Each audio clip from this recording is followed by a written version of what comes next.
દ્વારકા ભગવાન કૃષ્ણએ વસાવેલી સમૃદ્ધ, સુરક્ષિત અને ભવ્ય સોનાની નગરી.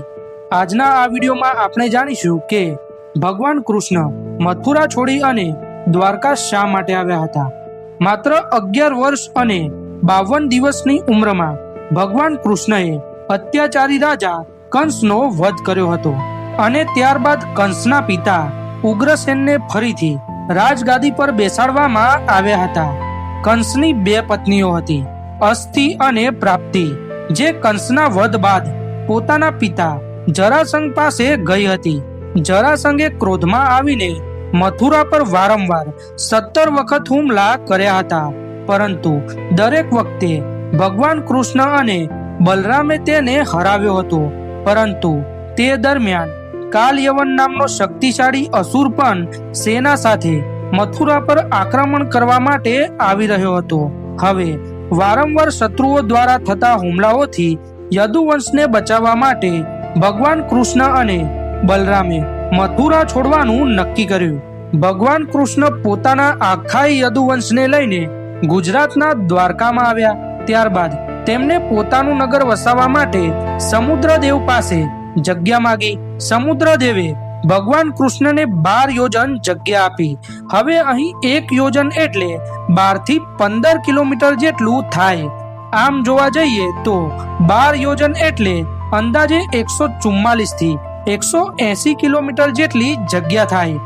અને ત્યારબાદ ભગવાન વિશ્વકર્માએ ભવ્ય સોનાની દ્વારકા નગરીનું નિર્માણ કર્યું અને આમ ભગવાન કૃષ્ણની દ્વારકા નગરીનું નિર્માણ થયું. ભગવાન કૃષ્ણને દ્વારકાધીશ એટલે કે દ્વારકાના અધિપતિ કહેવામાં આવે છે, કારણ કે તેમને દ્વારકાની સ્થાપના કરી અને ત્યાંથી યદુવંશનું નેતૃત્વ કર્યું. મહાભારતના યુદ્ધ પછી ભગવાન કૃષ્ણએ દ્વારકા પર લગભગ 36 વર્ષ સુધી શાસન કર્યું હતું. હવે જાણી લઈએ કે ભગવાન કૃષ્ણના યદુવંશનો અંત કેવી રીતે થયો હતો. મહાભારતના યુદ્ધ પછી કેટલાક ઋષિમુનિઓ દ્વારકા તરફ આવી રહ્યા હતા. ત્યારે કેટલાક યદુવંશી યુવાનો ઋષિઓ સાથે મજાક કરવા માટે ગયા. તેમણે સાંબને સ્ત્રી વેશમાં સજાવીને ઋષિઓને પૂછ્યું કે આ સ્ત્રીને શેનો જન્મ થશે. ત્યારે ઋષિઓએ તેમના આવા મજાકથી ક્રોધિત થઈને શ્રાપ આપ્યો કે આના પેટમાંથી લોખંડનું મૂષળ ઉત્પન્ન થશે, જે આખા યદુવંશનો નાશ કરશે. થોડા સમય પછી સાંબના પેટમાંથી લોખંડનો મૂષળ ઉત્પન્ન થયો, જેને તોડીને તેના નાના નાના ટુકડા કરીને સમુદ્રમાં ફેંકી દેવામાં આવ્યો. પરંતુ તેના નાના કણો દરિયાના કિનારે ઉગી નીકળેલા ઘાસમાં સમાઈ ગયા. વર્ષો પછી યદુવંશોમાં અંદરો અંદર ભારે ઝઘડા થવા લાગ્યા. ત્યારે તેમણે સમુદ્ર કિનારે ઉગેલી ઘાસથી એકબીજા પર હુમલો કરવાનું શરૂ કર્યું. કથા અનુસાર તે ઘાસ લોખંડ જેવું કઠોર બની ગયું હતું અને આમ ભગવાન કૃષ્ણના કુળનો વિનાશ થયો હતો. એક માન્યતા અનુસાર મહાભારતના યુદ્ધ બાદ ગાંધારીએ પણ ભગવાન કૃષ્ણને યદુવંશનો નાશ થશે એવો શ્રાપ આપ્યો હતો.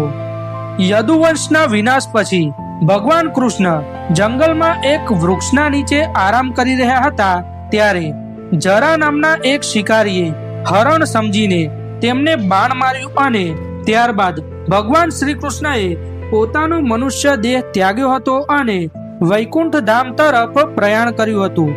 અને ભગવાન કૃષ્ણના મૃત્યુ બાદ સોનાની નગરી દ્વારકા સમુદ્રમાં સમાઈ ગઈ હતી, જેના અવશેષો આજે પણ મળી આવે છે.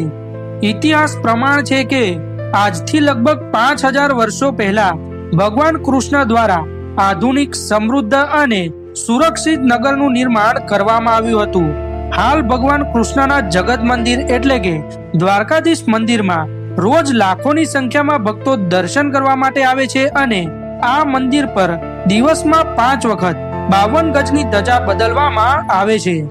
મિત્રો, જો તમે પણ દ્વારકા દર્શન કરવા માટે ગયા હો તો સૌ પ્રથમ જગત મંદિરમાં ભગવાન દ્વારકાધીશના દર્શન કર્યા બાદ બેટ દ્વારકા, જ્યાં ભગવાન કૃષ્ણનું મંદિર આવેલું છે, ગોપી તળાવ, જ્યાં ભગવાન કૃષ્ણએ અંતિમ વાર ગોપીઓ સાથે રાસ રમી હતી, નાગેશ્વર જ્યોતિર્લિંગ મંદિર, જે ભગવાન શિવના 12 જ્યોતિર્લિંગમાંથી એક છે, દાંડી હનુમાનજી મંદિર, જ્યાં હનુમાનજી પોતાના પુત્ર મકરધ્વજ સાથે બિરાજમાન છે, રૂકમણી દેવીનું મંદિર અને માધવપુર બીચ જવાનું ભૂલતા નહીં. અને વિડીયો સારો લાગ્યો હોય તો કોમેન્ટમાં જય દ્વારકાધીશ જરૂરથી લખી દેજો.